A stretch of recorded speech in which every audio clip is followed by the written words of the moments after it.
तो हमने RMS value देख लिया था, राइट। तो अगर बाय द वे जैसे मान लो कि आपका क्या आता है कि आपका एक साइनोसोडल क्या दे रखा है, एक आपको मान लो कोई भी फंक्शन दे रखा है जो सिमेट्रिकली डिवाइडेड है मल्टीपल पार्ट्स में, तो उसका आरएमएस वैल्यू आप कैसे निकाल सकते हो, ठीक है। उसका ईच पार्ट के लिए आप आरएमएस वैल्यू कैसे निकाल सकते हो। तो अभी आपको समझ में नहीं आ रहा होगा मैं क्या कह रही हूँ। तो देखो, आपने क्या किसका किसका आरएमएस वैल्यू निकालना सीखा है, 2-3 का आपको आरएमएस वैल्यू पता होना चाहिए। जैसे एक साइनोसोडल वेवफॉर्म का आरएमएस वैल्यू कितना हो जाता है आपका, Vm/√2, राइट। उसके बाद अगर आपके पास एक स्क्वायर वेवफॉर्म है तो इसका आप बताओ, इसका आपका क्या हो जाता है, इसका आरएमएस वैल्यू क्या हो जाता है, Vm हो जाता है, राइट। अगर आपके पास क्या है, एक सॉ टूथ है, राइट, इस तरीके का रेक्टेंगुलर है, ये आपका क्या है T/2, ये आपका T है, ये आपका क्या है पाई है, ये आपका क्या है 2 पाई है, ये आपका T है 2T है। तो इसका आपने क्या निकाला था, Vm/√3। इन 3 का तो आपको याद होगा। तो इन तीनों, अगर आपको इन तीनों का याद है तो इसके बाद आपको क्या करना होगा, ये आपका कौन सा होता है, ये आपका सॉ टूथ होता है। और एक रेक्टेंगुलर का आपने निकाला था, ये कितना था T/2, ये आपका T था, राइट। तो इसका भी कितना अर्थ था, Vm/√3। अगर आपको इन सब का याद है तो इससे अगर आपका क्या होता है कि अगर कोई भी सिमेट्रिकल डिवाइडेड इस टाइप का, मान लो कि ये आपका साइनोसोडल अगर डिफरेंट डिफरेंट सिमेट्रिकल पार्ट्स में क्या है डिवाइडेड है, तो उसका आप क्या निकाल सकते हो, उसका आप आरएमएस वैल्यू डायरेक्ट इसके थ्रू निकाल सकते हो। कैसे निकालोगे, फॉर एग्जाम्पल आपको क्या करना होगा, RMS value of each part क्या हो जाएगा, total RMS value into duration upon क्या हो जाएगा, टाइम पीरियड √, ठीक है। तो अब देखो, अब आपको मान लो कि ऐसा कोई साइनोसोडल वेवफॉर्म है, ठीक है। अगर आपको इसका क्या दे रखा है, इसका आपको क्या आरएमएस वैल्यू पता है कितना होता है, Vm/√2, ठीक है। अब देखो, अब क्या दे रखा है आपको, अगर आपको ऐसा कुछ वेवफॉर्म दे रखा है, ठीक है, ये क्या हो जाएगा π/2 Vm, ठीक है। आपको ऐसा दे रखा है तो आपको बताना है कि इसका आपका आरएमएस वैल्यू क्या होगा। तो देखो, कोई भी साइन वेव या फिर आपको कोसाइन वेव दे रखा है तो ये ट्रिक कब अप्लाई होगा, जब उसका ड्यूरेशन जो होगा ना वो क्या होगा, इंटीग्रल मल्टीपल ऑफ π/2 होगा। अगर π/2 का इंटीग्रल मल्टीपल होगा तो ही ये अप्लाई होगा, ठीक है। तो यहाँ पे देखो, तो ये यहाँ पे जब आप अप्लाई करोगे तो क्या हो जाएगा, फॉर्मूला क्या है, टोटल आरएमएस क्या होता है, साइनोसोडल वेव, ये आपको क्या दिख रहा है, साइनोसोडल वेव फॉर्म है, लेकिन क्या किया गया है, इसका इतना पार्ट, इतने पार्ट को क्या कर दिया है, क्लिप कर दिया गया।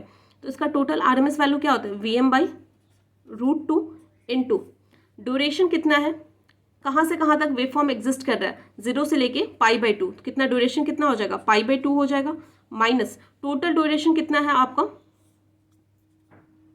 टोटल टाइम पीरियड कितना है 2 पाई √2 अंडर रूट हो जाएगा। तो यहाँ से क्या हो जाएगा आपका, पाई से पाई कैंसिल आउट हो जाएगा, राइट। आपके पास क्या बचेगा, Vm,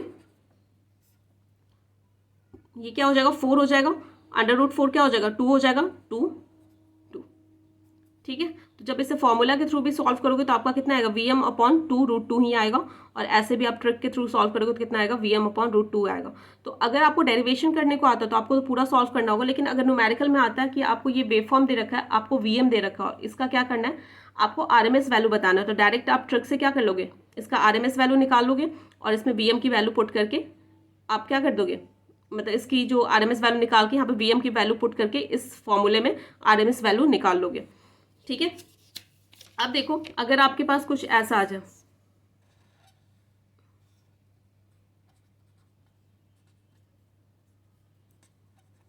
ठीक है, इसका आरएमएस वैल्यू निकालने को कहा जाए तो क्या होगा, टोटल आरएमएस वैल्यू कितना होता है, Vm/√2 इंटू ड्यूरेशन कितना है, कहाँ से कहाँ तक वेव फॉर्म एग्जिस्ट कर रहा है, पाई बाई पाई तक कितना हो जाएगा, ड्यूरेशन पाई हो जाएगा, अपॉन टोटल टाइम पीरियड कितना है 2 पाई अंडर रूट ये क्या हो जाएगा Vm अपॉन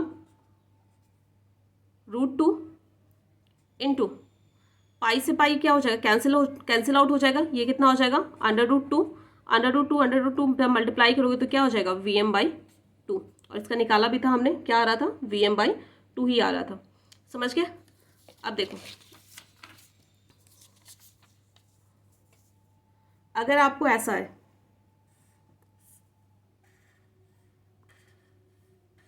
ये सॉटूथ का तो आपको पता है क्या होता है, इसका क्या होता है आपका Vm/√3। अगर आपको कुछ ऐसा आ जाए,